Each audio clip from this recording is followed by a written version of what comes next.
Ladies and gentlemen, children of all ages, welcome to another fun-filled episode of the Crypto Maniacs. This is John Go. That's Task 4450 of the Master Persuasion. How you doing, man? Great, man. How are you? Life is working stiff. Dude, I was just saying to you before we got on air, I felt very accomplished today. I was driving a brand new truck. They didn't put me in the dish pig truck. They actually gave me something that started, so that's good. It was clean. Yeah, so I feel accomplished, man. No, that's good. Keeping the economy churning along. We're proud of you, John. Go. Thank you. Yes, that's basically what I'm here to do, is to keep the economy moving. It's Thursday night, so we scheduled this properly. So be sure to tune into the Cryptoholics after this show. Directly after it, I'll probably show up and harass them a little bit as well. Nifty is in the comment section, so that's always fun. But Task, as I'm a working stiff, I was not abreast to the new things that were happening, news, gossip, and scandal in the Leoverse, in the Hive universe, in the cryptosphere. But that's what this show is for, is to inform people, including me, on what's going on. People think I'm doing this to host the show. No, I'm doing this so I can learn things. Like, I don't know what's going on. What's going on? I don't think there's anything going on. They found pieces of that sub. Oh, yes, I heard that on the news today while I was driving that brand new truck. Yeah. Yes, it imploded, apparently. But then there was conspiracy theories. I heard conspiracy theories as well, that they were disappeared without a trace. Aliens took them. Yes, that's the other one. Either that or Trudeau's at the bottom of it. Probably. Although I think a lot of Canada would like Trudeau at the bottom of the ocean. They wouldn't object to that. Yeah, he could definitely take a trip down to the Titanic if he'd like. That's fine with me. Hello, Eric. Hello, Tokenized. Hello, Lisa. Just to let everyone know, a reminder that we are on Threads tonight for the Threadcast. We have quite a few questions coming in from a lot of the. Well, my first question is how many drinks has Tokenized had already? That's a good question, Tokenized. How many drinks have you had so far? I mean, if he starts too quick, you won't make it through Cryptoholics. I mean, it's you got to pace yourself, man. You've got to pace yourself, and especially since he may have started at lunch. I don't know with that guy. It's okay. He brags about his drinking abilities on Threads, so yeah. It makes you wonder. There's a new partnership. It's right up your alley, Django. It's a real world paper trading platform. It's to educate people on trading crypto. And I thought of you when I heard it. And I think Eric and Nomad Soul set this up just for you. And so that's something. I think they're going to have a contest and a trading tournament and stuff like that for Lions. So they had a Zoom call with Eric, Cal, and the person from, I think it's Sanar or something like that it's called. I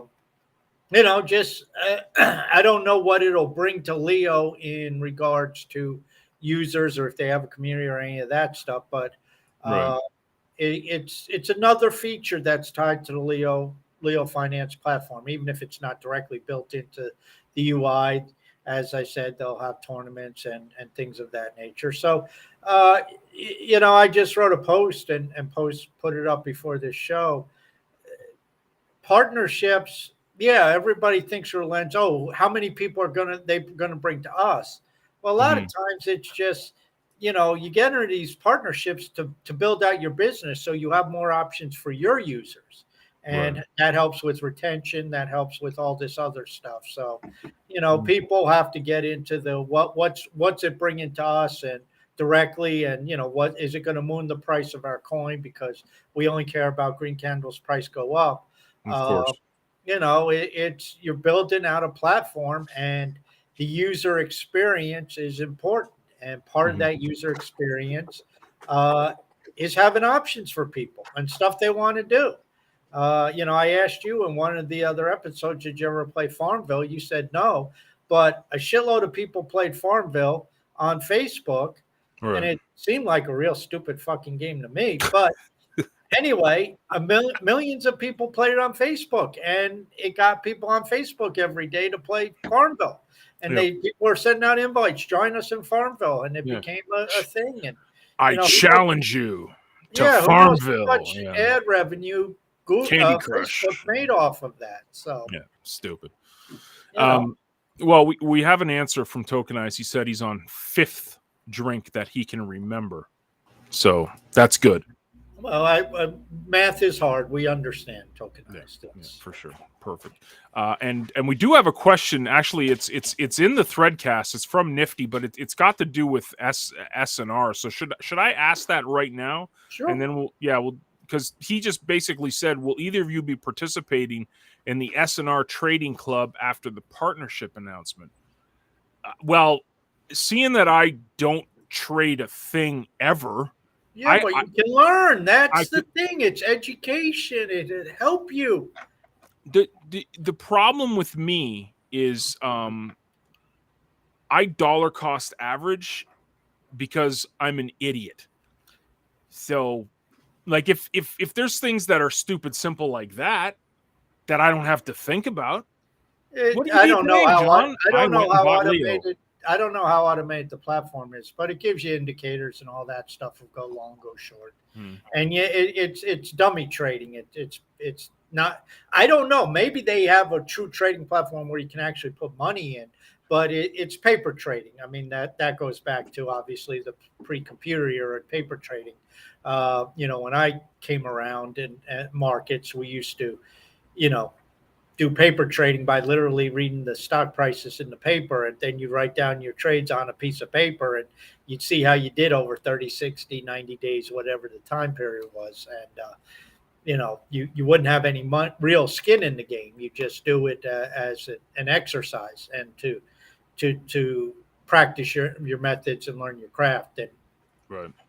Things obviously have changed, and now, you go in these brokerage accounts. Most of them have it for stocks where you can go into your T. Rowe Price or TD Ameritrade, and most of them have some type of function built into the app where you can go in and you can load in whatever number of dummy money you want, 10 grand, 20 grand, 100 grand, and play around with it. But this evidently is doing it for crypto. So, that again, it's part of the Leo platform where Leo Finance, by its name, is finance and crypto and investing and stuff like that, trading.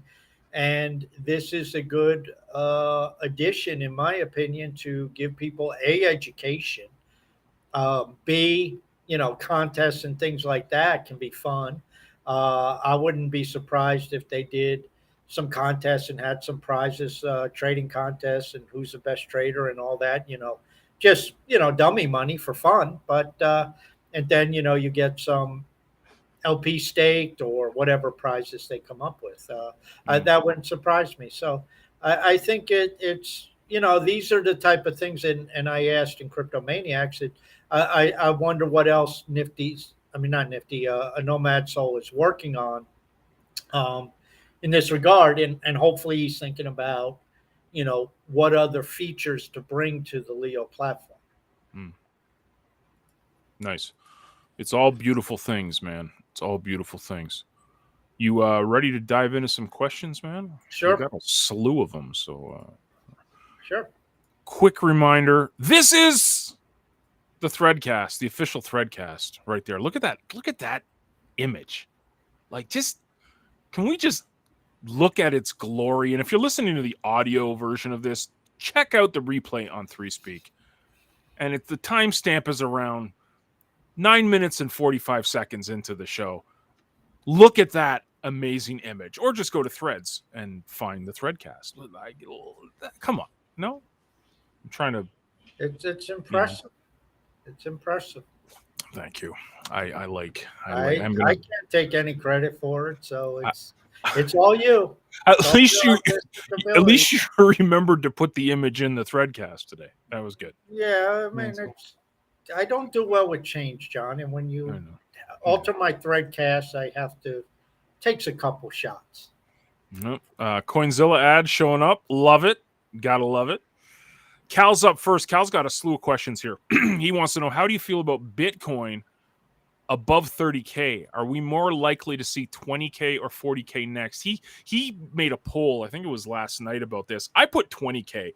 Reason being, because every time people say we're going to the moon, we don't go to the moon. I think 20K is much more realistic than 40, but who knows? I mean, this is crypto. It makes I would say 20, but I don't know. What do you think, man? Well, I mean, it's a coin toss, literally, because it can go either way. Right. The bottom line, as I've said all along, is when is risk on going on? And we may be getting to the point, and it's not because of fucking Gensler, and it's not because of BlackRock, and it's not because of any of this stuff. It all goes back to what I talked about some time ago, liquidity. And even though the Fed is quote unquote tightening by their definition, i.e., getting treasuries off their balance sheet, there's a lot of backdoor liquidity going on. And one of the big things that may be taking place is Treasury has set aside $1 trillion in bills that they may sell into the market and use those proceeds to buy longer dated bonds off the run bonds. And so what you would effectively have is you would have a mass infusion of liquidity. Not only do you have, $1 trillion in T-bills, basically 6-month notes or less, going into the marketplace, you also will provide buy demand for the longer dated securities. So what does that mean? Well, if you look at the cross-border system, the Eurodollar system, the balance sheet banking system, what this does is if you have, let's say, a 30-year bond that's 7 years in, and that pays 1.75, 1.85%. Well, right now, a $10,000 bond is going to be trading at 60 cents on the dollar. So your collateralization unit is worth only $6,000. So if they swap that out and throw out a $10,000 T-bill, suddenly you just took your liquidity, increased it by, well, not more by more than 40%. What's 4, 6, 2/3, 67%? Because you just, now you're going to take a T-bill and you'll collateralize that at like 10 grand, probably 9,900. You'll have a 1%, fee on that or collateralization rate. So if we're getting that, this is what caused the bear market is the collateral dried up around the world. The PBOC, they lowered their rates. Yeah, I know 3 central banks raised their rates this week, but they're foolish. They did that in 2008 and got caught with their pants down. So, I can't say whether 40 will be hit before we hit 20, or do we hit 40 by going through 20? I have no idea. But my feeling is, as I've said all along, by the end of the summer, as we start to enter the fall, so that September time period, watch for the Fed to reverse course. And also at the same time, if liquidity is flown into the financial markets, not the economy, keep them straight. This is for the financial markets. Then you have a situation where risk could be on again. And as I've said all along, that's when crypto and that's when high PE tech stocks will fly. Are we there yet? I don't know, but I think we're getting pretty close. Nifty said that if this threadcast hits 69 comments, he will upvote everyone. So, of course, what if it hits 420? He better power up 420 Leo and get the vote. I saw you powered up 300 and something. You bought a bunch. I did, and I said your turn because you were slacking. I know, dude. I just got home, man. Let me do the show. And I went and bought. Do my buy. I bought, I think, 356 or 357 Leo today. Very nice, man. You are doing your part. Yep. Cal also wants to know, what are the odds you believe BlackRock's ETF will get approved? Well, I said this Tuesday, Yeah. and Cal got called away because of the DDoS attack. But um, BlackRock in its history has only had one ETF turned down. Right. One. I think, and Cal did ask the question. I mean, the answer was in relation to his question. What was this a coordinated effort? I think this is exactly what Gensler wants. He wants this in the hands of Wall Street, and what's more Wall Street than BlackRock, good or bad. And Right. I think it goes through, and then I think that opens the floodgates for the spot ETF. Yeah, it's the big boys, right? It's the big boy, the cool kids crew. BlackRock, Wall Street. Regulators tend to protect the incumbent. That's what they do in the United States. Cal, again, did you guys see the Powell testimony? If so, key takeaways you got from it. To me, the two key takeaways, in fact, I wrote an article about one of them, but one of the big takeaways, he was asked flat out about CBDCs, and he said, not even close, forget it. So, all these people saying, oh, they'll be out in July with FedNow and all this other bullshit. The Fed has no interest, as I've said all along, in the CBDC. The Fed under Jerome Powell will not bring out a CBDC. They don't care. They already have a CBDC. It's called reserves. Right. So they already have a token. It's pegged to $1. It's redeemable for $1 worth of banknotes. I mean, not that anybody wants physical cash anymore. The banks certainly don't, but they already have it. So CBDCs are for politicians, and Powell's not. I mean, he does get political, but he's a banker by heart, and he doesn't care about that. And they have FedNow's coming out. It's an account base, and he did say if they ever do bring out anything, the Fed will not deal in retail. It will go through the commercial banks. So, I mean, all this talk is just nonsense that the Fed's going to bring out the Fed coin and do, then they can just send them direct and everybody's going to have a wall with the Fed. No, it's not happening. Yeah. So that's number one.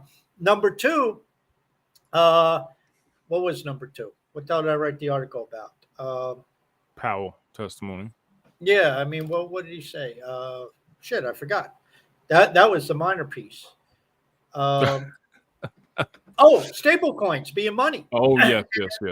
He called it money, right? Yeah. Yeah, he said stable coins are money, which, again, and I think I've talked about this.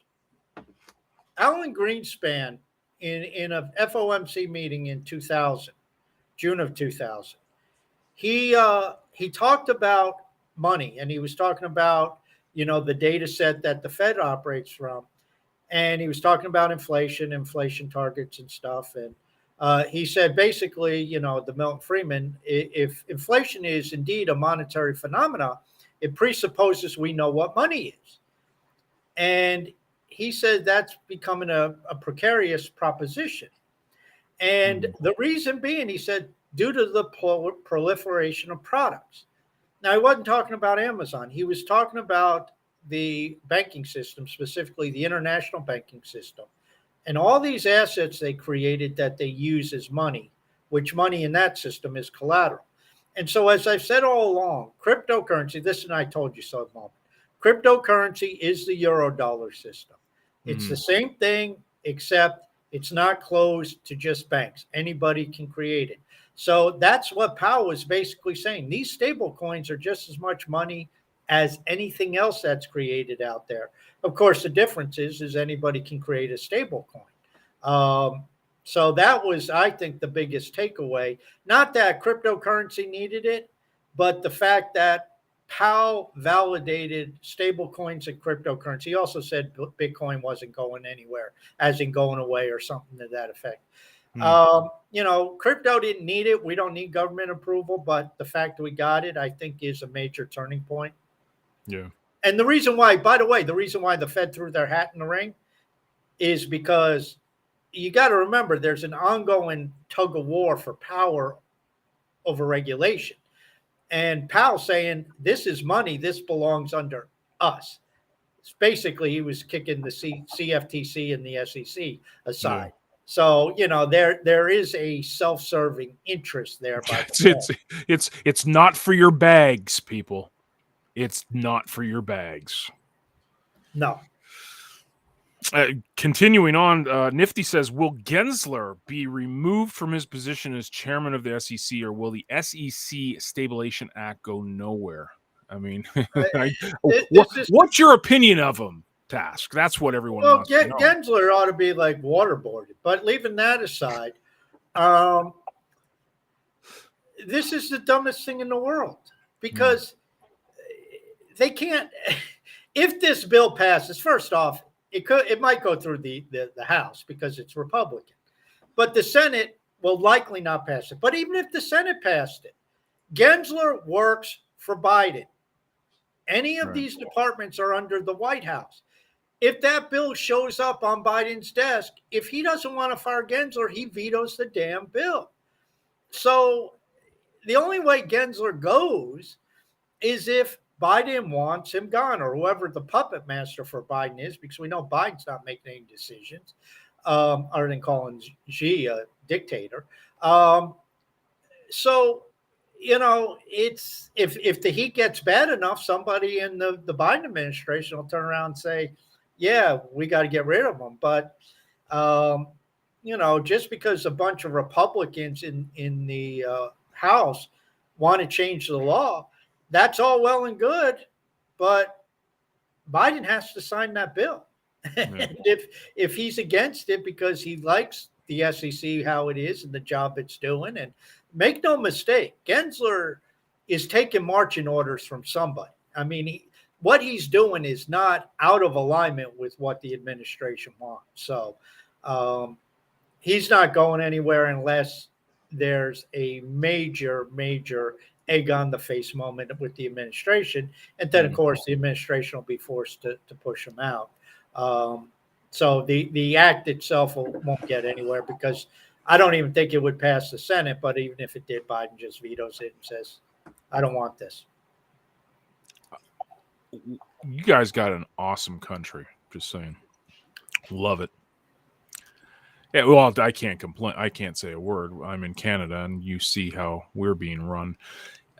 Nifty wants to know, what's your favorite video game, but you don't see it here. For whatever reason, it's not showing on that threads, but on another browser I got open here. Dave Dickey says, I forget what it's called, but the object was to dress up like a girl. Apparently that's your...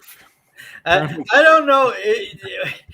I don't know if Dave is talking about a video game or like just a regular Friday night. Parties that he attends. I don't know. No, a video game. There's Nifty taking pot shots at me. You think he must be hanging out with Jay Fang. I'll tell you what. Yeah. The newest. I'm starting to get into video games, but I'll tell you what. They have to do with porn. So. Have you seen the graphics on these things? I mean, good God. John, I'm old enough. I remember the hell when I was in college, it was I think Nintendo was the gaming company. And I remember we used to play this baseball game. RBI baseball.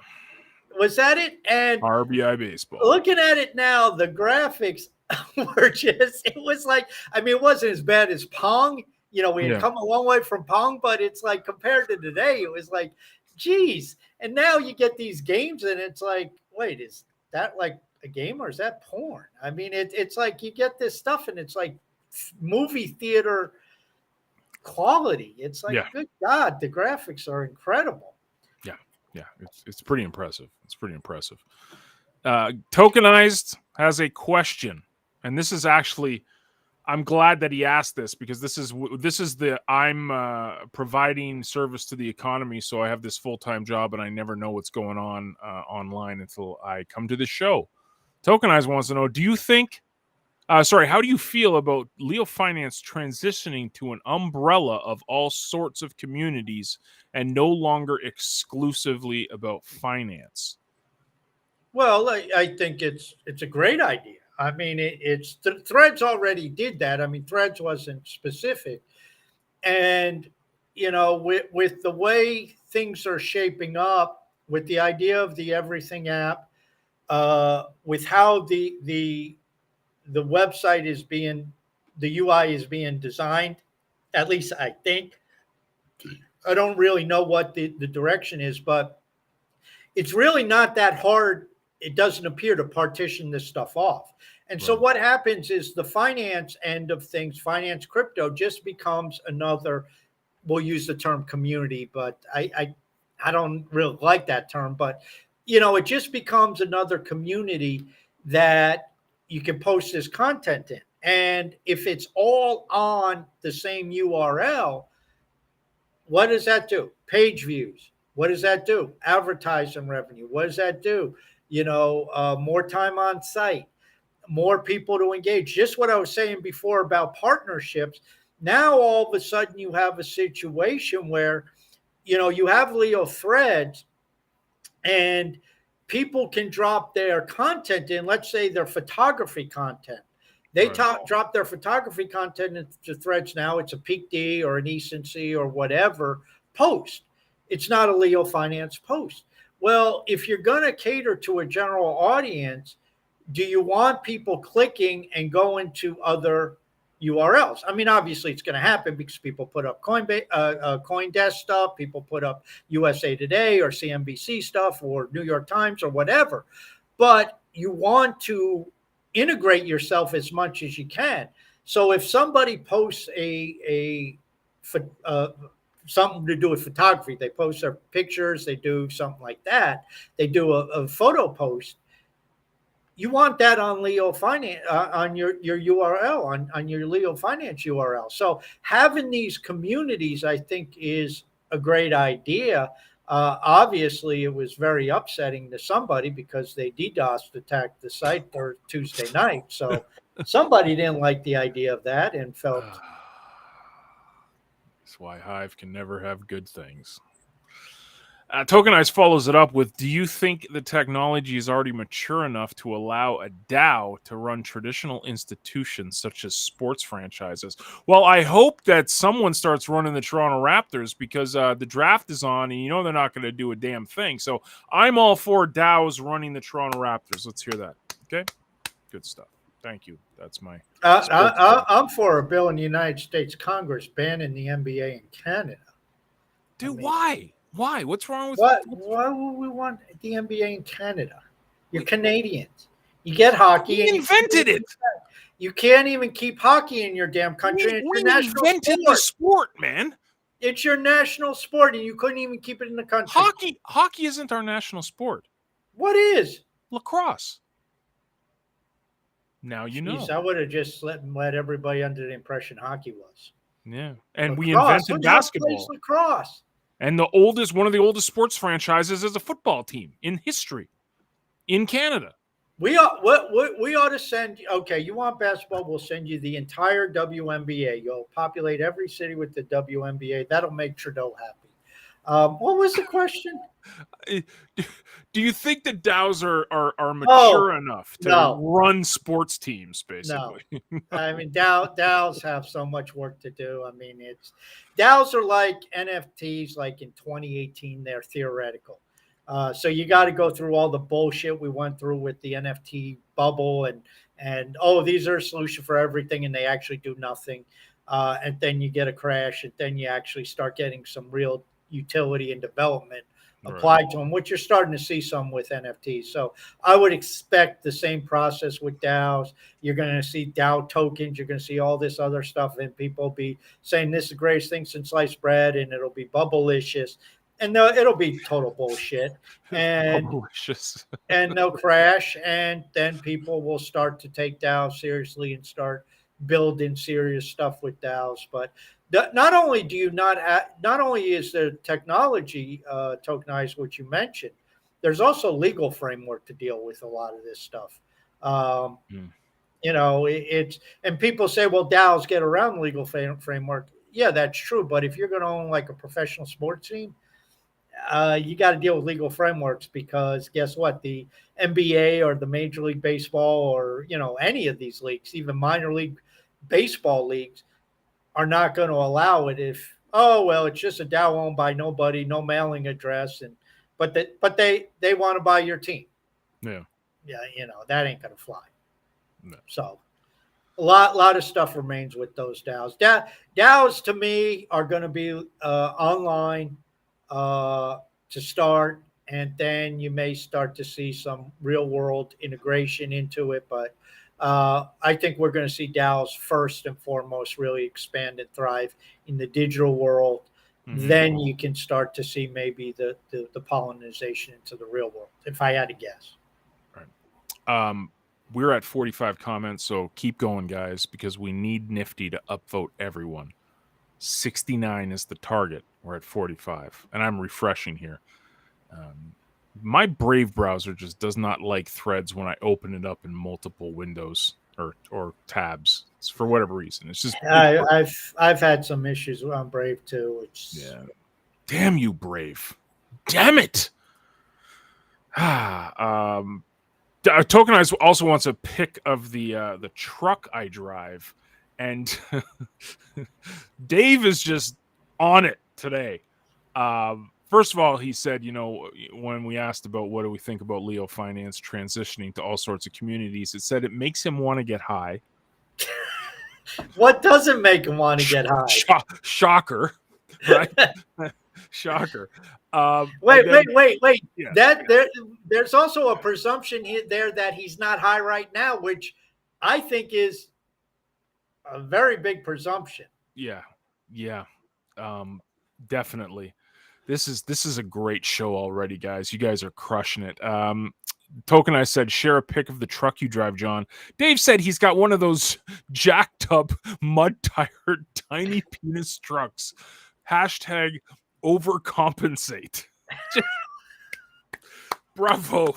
That's just, oh, man. Leo, Leo needs to be not a finance community, but a comedy community. That's, I think. Oh man, you get Dave Dickey. Dave Dickey and I have been going back and forth all week. He's hysterical. It's I didn't see Dave if he got a date. We were talking about he was sharing his experience where there was a volleyball game in high school, and one of his friends, dropped his shorts. Not his shorts, dropped Dave's shorts, and Dave was standing there in all his glory, and I asked him, did you get a date out of it at least? And, Oh, wow. So Nelson, this is a member of the CTP community. We've been working with him to get onto Threads, so he finally understands Threads. Thanks, everyone. Keep up the good work. Dave says it all makes perfect nonsense. David. This is great. I don't care what you say. Nifty says, likes numbers to go up. Yes. And yes, Dave actually said it's almost up to 1 in revenue. Actually, we're above. We're 1.74 right now. Revenue for Leo for this Threadcast. So you guys are crushing it. Keep going. Keep going. I love it. We're up to 50 comments. I guess we should look at the comments, instead of me just talking about it. Yeah. Well, I can't see him, so I know. I'm trying to scroll down here. Duty. So Nifty says, I am also, this is talking about the SNR. He said, I am also an idiot, but I heard that the SNR dudes say there's a ranking on how bad you are. We could be at the top of the board together. Nifty, I love it. I am here for that. Absolutely. We are the leaders in ineptitude. Yeah.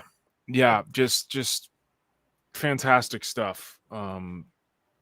Best start. Thank you. With an actual question, John, friend of the show. Question: what is the significance of the swap prefix? Is it just a Hive engine thing, and why? This is talking about swap hives. It's what Hive engine called their tokens. I don't know why they chose that. I mean, they could have chose anything, but they chose swap Hive, and that distinguishes it from Hive on chain. And it wasn't the best naming in the world to me, but at the end of the day, I don't know how much it will matter. Yeah. I guess it was better than like W Hive or something representing Wrapped Hive, which at that time everybody was going with because of Ethereum. Right. And so anything that was an Ethereum ERC20 Had to be swapped. it ended up being a W, whatever the token was when it got to another chain. So, um, it's just that's what they decided on. Um, Again, to get it, you have to bridge Hive across, um, in some way, shape, or form, and that's where services that swap, you take your swap Hive and you get it for regular Hive, or vice versa, depending on the direction you're going in. Yep. So you got to bridge between the two systems. There you go. Thank you for the question, John. Appreciate it. Nonzo Wright says he's listening to us on Twitter, but he's going to bed because it's 1 a.m. Yeah, he's over there. He's in the middle of the night there. So thank you for staying up and listening to us yammer on. Appreciate it. Dave wants to know, what is Community 2.0? Is he talking about Leo Finance there with the community? Yeah, it's I don't know exactly what the distinguishers are, but I think it's going with the Leo moniker, the Leo name, Leo communities. And so people will be able to come in, and I don't know if they're actually changing the communities up, if there's going to be changes to the UI. I don't know, any of that. I haven't heard Cal mention anything about it. In fact, it was only during the AMA the other day that they got integrated. So I'm sure there's changes that are going to be made in the UI as how we interact with the communities. They set up a page of communities. You join the communities, you go in, you moderate it. But I wouldn't be surprised if communities eventually has their own threads. Mm-hmm. And where if you want to go in and talk, I don't know, John, give me a community sports. If there's a sports community, you go in there, or maybe let's even narrow it down more to football. You go into the football community, and there's people talking about football, and so you're able to do your long form posts, you're able to do your threads, you're able to do it all within there, and it kind of breaks things down a little bit more. So again, it makes it easier to find the content you want. I mean, if you're not into flowers, you're going to skip over the flower of the botany community. Right. It's if you want to find Dave, you go into the cannabis community, and there he is. So it's you just got to find it. It helps you find information and people. It's feed pics. Well, that's where Nifty. Cal will be. Cal, not Nifty too. Well, Nifty. I don't know if Nifty is really just pulling our feet on that and really isn't into feet. That remains to be seen. But with Cal, I think it's a serious fetish. Yeah. I don't judge. To each their own. 62 comments. We are 7 away from Nifty upvoting. From draining Nifty's RC. Totally. Gone. VP, you mean? VP. Yes, VP. Now, I haven't replied to these comments. Does that count, Nifty, that it's not during the show? Because after the show, I'll go through and I'm going to reply to a lot of these comments. So, Dave wants to know, Cal, when fix the last word being ignored? That must be one of those things that I don't know about because I'm driving trucks all day. No, there's times where you write your a thread and you have a 10-word thread, but only 9 show up. One word, the last word, is gone. Oh, really? Yeah, wow. Yeah. Wow. It's Dave. I think, as you know now, when fix a lot of shit. When fix a lot. There's And I don't mind the bugs. I understand, this is all a process, but it's like if you have bug problems, if you have a situation, you got to resolve them before you start reaching out and really go full tilt to bring people in. I mean, Django, you know as well as I do, a great marketing program will bankrupt a company who has a shit product, because all it'll do is bring all these people to your product, and then they'll find it shit. And what do? They tell everybody it's shit, and you're out of business. So you have to get the product up to a level of sustainability. And when things are happening, okay, those of us who've been on Leo for a lot of years and I've on a lot of years, we're not going anywhere. We're trailblazers. We're used to this. Okay, we can live with it. But your average user cannot, and does not, and will not. They'll leave and they'll run back to Twitter, or they'll go elsewhere. And the long form content is a train wreck. That is no secret. And it's been that way since the new UI came out. It didn't get much testing before that. And there's no edit button. Half the time, the thing just gives you an app error while typing. In Brave, I can't get the autosave to work. People are having all kinds of issues with it. And, until you get this stuff straightened out, you got a faulty platform. You got a faulty application. So, that stuff needs to be resolved. I mean, not everything has to be perfect, but you need a level of sustainability where your main features can be utilized without fear. And if there is that fear, then you got problems. And the only thing marketing will do and partnerships will do and bringing people in is it's going to turn them off. It's going to turn them away. And that's a problem. Yep. It's a good point. Yeah, like you said, it's especially with all the marketing campaigns that have been attracting people to Leo.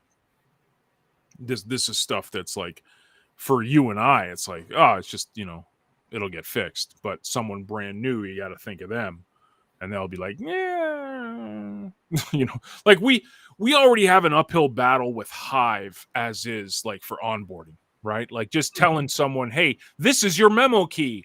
WTF. I mean, that's a learning curve in itself. If they have to go through all that, plus they're getting these, errors and things aren't working, and it just like you said, you could have all the marketing in the world, but if the product isn't, like an MVP level, good to go,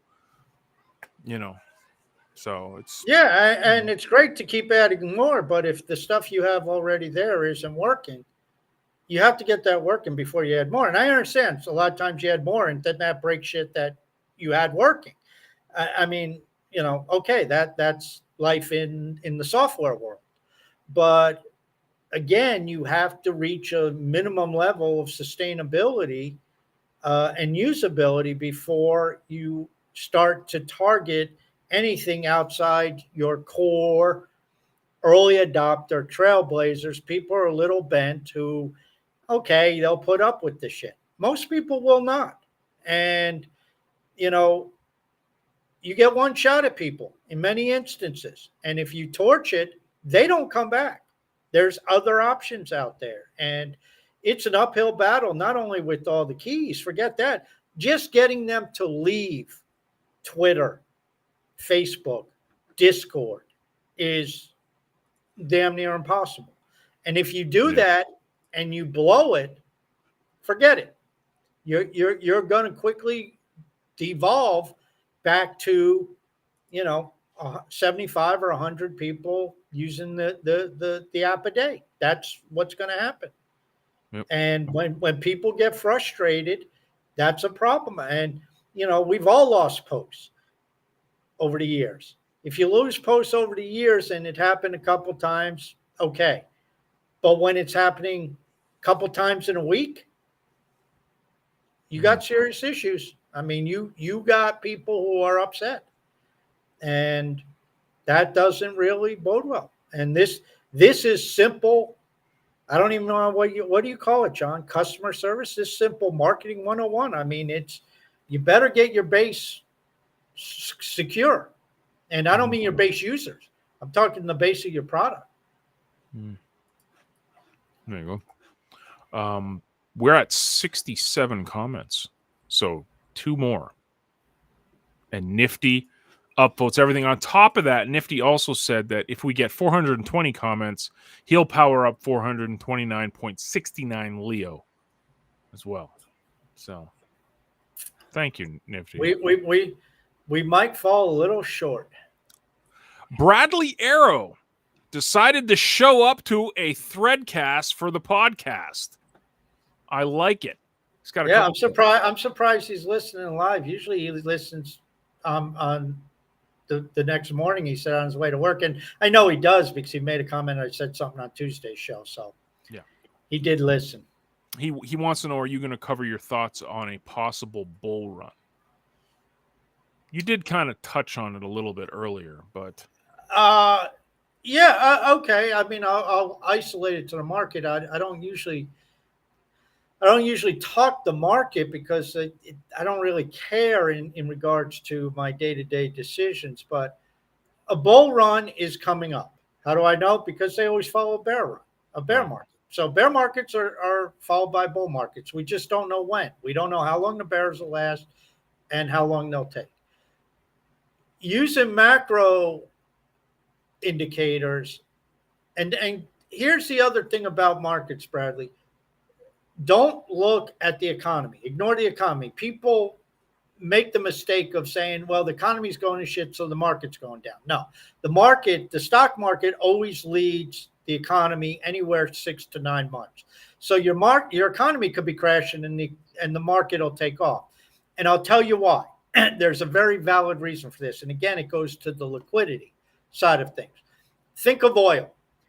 Oil companies require huge amounts of money for drilling and stuff like that. Mm-hmm. So they take up an incredible amount of collateral, of loans and financing. Well, what happens when the economy's crashing? They stop drilling. They start cutting production. They start doing all the things to tighten down for bad economic circumstances, which is bad for the economy. And that kind of snowballs the economy because they lay people off, all this other stuff. So from your business cycle perspective, that's a downward path to the trough. But what happens in the market?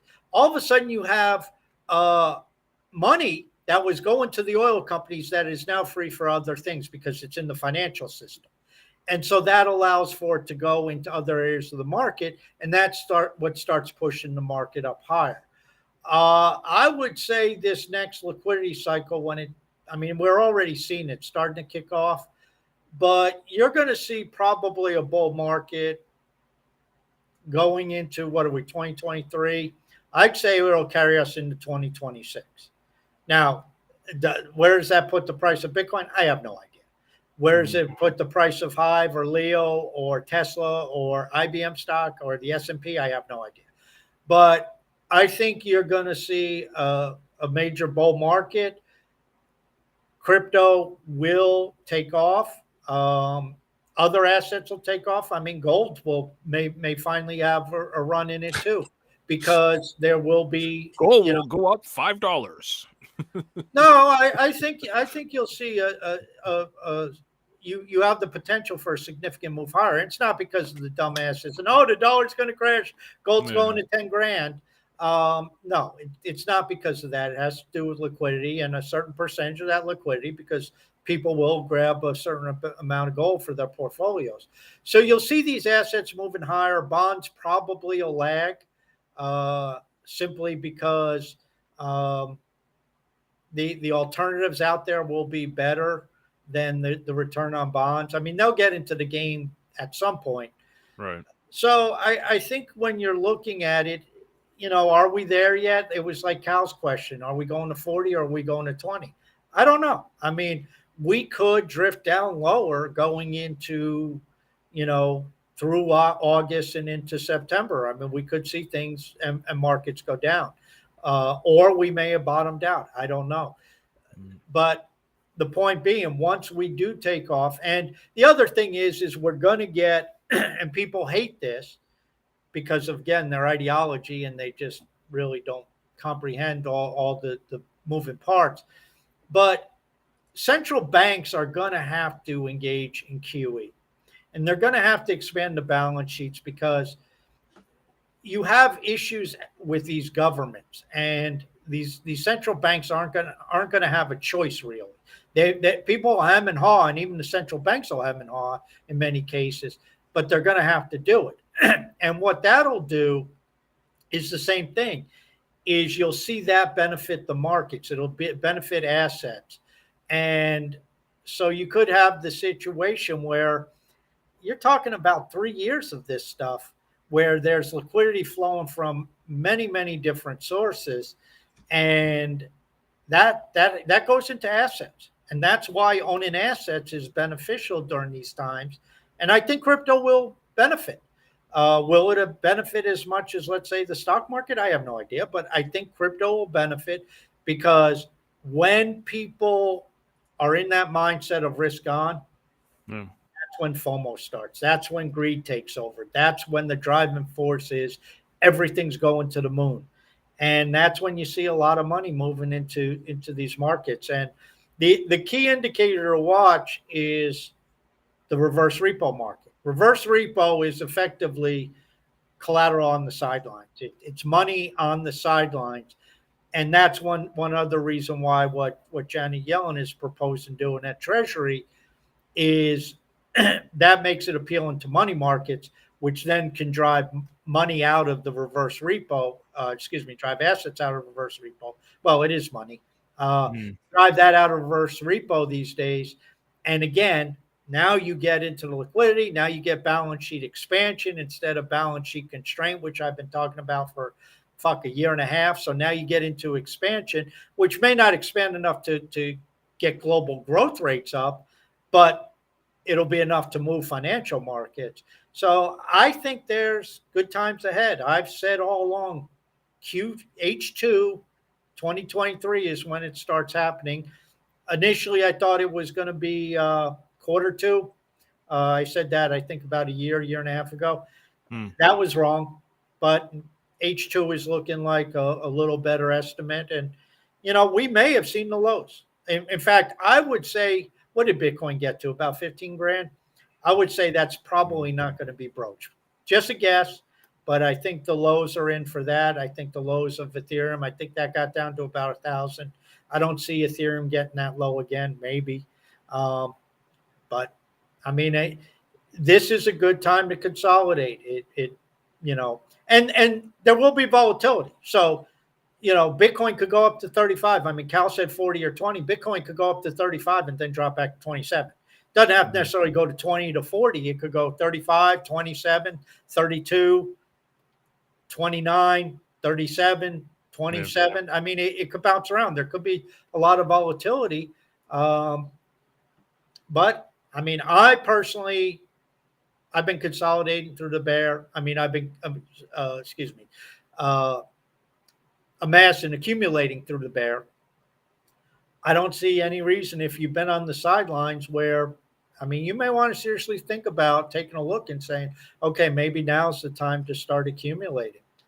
And it may go down a little further. I mean, Bitcoin could pull back to 25 at any moment. But again, if Bitcoin is ultimately going over, I don't know, pick a number, 100 grand. If you buy at 30, it goes to 25 and ends up at 100 grand. Are you going to really give a crap? No, probably not. So, the markets are markets. And what most people don't understand, and John, how many times have we talked about this? Markets go up, markets go down. The trend is your friend in trading for a reason. We had a pretty significant bear, just like we did in 2017. Bear markets come to an end. The problem is most people wait until the bull market is way in force and way down the road before they get involved, because they're scared. And it's like, I'm not saying go and run in and jump in with both feet right now, but at some point you got to say, I'm going to start to accumulate and I'm going to start getting into the game if I've been on the sidelines. It's going to be powerful though. And we don't know what the excuse will be to drive it. I mean, who could see that 2018 was or 2017 was the ICO? I guess 2018 was when the bubble burst. 2017 was the ICO. Who could see what was it then? DeFi and NFT the last go around. This time, I mean, tokenized ass. Maybe it's DAOs. Who knows what idea? Maybe it's Wall Street. Maybe it's TradFi is the reason people give for the run. The run is going to be because there's money flowing in and big amounts of it, and that takes liquidity to get into markets and not how people think in terms of cash. You have to think about how the system operates and what these major players go through in terms of their balance sheets, and that applies to crypto. And that's why I've said all along: keep building, keep building, keep building, and the revenues model that Leo's running. I mean, that alone will help drive the price higher. And then on top of it, you're going to get FOMO at some point because that's how markets work.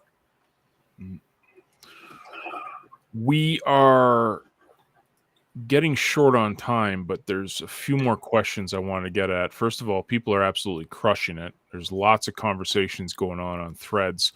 Bradley also said, when are you two going to have Collins and McSam on the show to talk about Hive Ghana? We've tried to get them on and had a tough time reaching them. Bradley's suddenly a Collins fan. He made a thread about that earlier. So, oh, is it? I've reached out to them before. Yeah.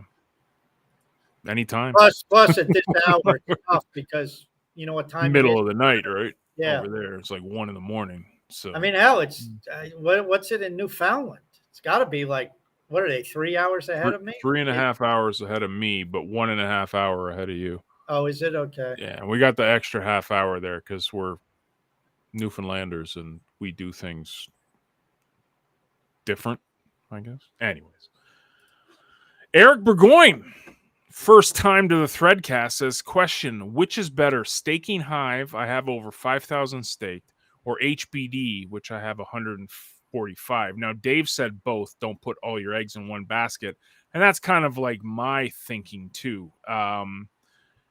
I'm rebuilding my HBD. I had to take it out this past couple of months. I haven't touched my Hive Power. I've been building Hive Power now for the past year. Haven't touched it. HBD was great because it was liquid if I needed it, but I really want to see both of them grow. So personally for me, I say both. You get your 20% on HBD. You get your 2.7% or whatever it is HP, but the more important thing is it's the governance, it's the curation. You spread the token out, you actually have a say. So personally for me, it's both. I don't know, Tass. What would you say? Yeah, I mean, everything starts off HP. So, I mean, John and I have talked about it. And with 5,000, you're obviously well above the resource credit threshold where, with 5,000, you can engage till the cows come home and you'll be fine. So the question is, what are you doing with that HP? As John said, you can curate with it. If you want to get more HP, that's fine. You can also do like John and I do. If you like, you can delegate the HP to Leo and earn yourself some Leo. If you want to grow your wallets in Leo holding. Here's the deal. HBD is a fixed income asset. Hive, HP, is speculation. What's the difference? HBD, you're earning your 20%. Right. If you're happy with that and you're getting your 20%, great. And if you have some HBD in there, and that's wonderful. As John said, he has that. I have that. It's terrific. But Hive's at 32 cents. Now, if you believe Hive's going to 16 cents or 6 cents, okay, that's one thing. If you believe Hive's going to go to $1, $1.50, $2, $3, then do you really want to convert out of your Hive and focus on getting HBD just to get 20%? So that's where you have to decide. Are you leaning more towards yield, i.e. I get a steady rate of return, or are you looking towards speculation? Now, what Dave said, what Django just said, by having both, you get both. So if you have, and I'm just throwing out numbers here, if you have 5,000 HP and you have 5,000 HBD, you're getting 20% off the 5,000 HBD, and you got your 5,000 HP that, hey, if this goes to, $1.50, then you got a lot more money at $1.50 than in USD than you do at 31 cents or whatever we're at. So, it's always up to what are your goals, what are your needs. The foundation of Hive is high power, not even taking into account governance and proposal, voting on proposals and witnesses and all that. John and I take a portion of our HP and we delegate it to Leo because we want more Leo. So we delegate to Leo voter, but that may not be your thing. Yeah, HP really, like you said, it's the start. It's the foundation that gets you into all the other things. For me personally, too, that was kind of my path. But it is, like you said, it's a personal decision, what your goals are, etc. We have a whole bunch of comments, but there's two questions I wanted to end with because they kind of go back to back. So I'll read them both out, and this will be they kind of go together. So Sad Cry is in there saying, "Hey Task, how strong is Leo Finance crew among the other Hive communities? Should we be one of the top 20 witnesses?" And then Farm Girl said, "What do you think of Leo Finance dropping the finance from its name?" So it's kind of not really the same, but you see what I'm saying. Like, what's your opinion on both there? Well, I mean, there's no doubt that there's a certain percentage of people on Hive who, for whatever reason, are not very fond of Leo Finance. Mm-hmm. I'm not going to try to explain the rationale. I don't even pretend to know the rationale. The bottom line is any of these communities, anything built on Hive, in my opinion, ultimately drives value to Hive. Right. So the more successful Splinterlands is, the more successful STEM Geeks is, the more successful Cine TV is, the more successful CyberX is, the more successful anything is, the better it is for Hive. I mean, it's just, this is where value is eventually fed down to, if you're engaging and you have anything that engages in the blockchain. So that, do I believe Leo Finance should be a top 20 in witness? Yeah. I mean, I voted for Leo Finance witness. Oh, for sure. They're not. I mean, that's just the case. Going right back to what Eric asked about the HP. Well, there's a reason. If you think Leo Finance should be a top 20 witness, then more people within Leo have to worry about and focus upon accumulating more HP and getting that HP into their wallet and voting that for Leo Finance. Dropping the finance name, yeah, that's fine. Leo, I mean, most of us, we don't type Leo Finance, anyway, we call ourselves Leo. Right. So, I mean, that's a fine umbrella. I mean, you already got a URL out there with everything on it. So, I mean, changing the URL, I mean, I don't know if that would really be something, but, it's already Leo communities because it kind of sounds stupid. Well, the Leo Finance Sports community. I mean, that's kind of stupid. It's right. Like, it should be Leo Sports or Leo Business or Leo Basket Weaving or Leo Flowers or Leo Cannabis or Leo is the brand for sure. Like, I mean, yeah. And so I mean, it's if Leo is if finance is becoming, and I say if because I don't know how all this is going to be worked out with the UI, but if finance is just becoming another community, which Threads we know is already, whatever you want to talk about. And Nifty proves it. Nifty and Tokenized Society prove it. And I have nothing to do with what those two are involved in, by the way.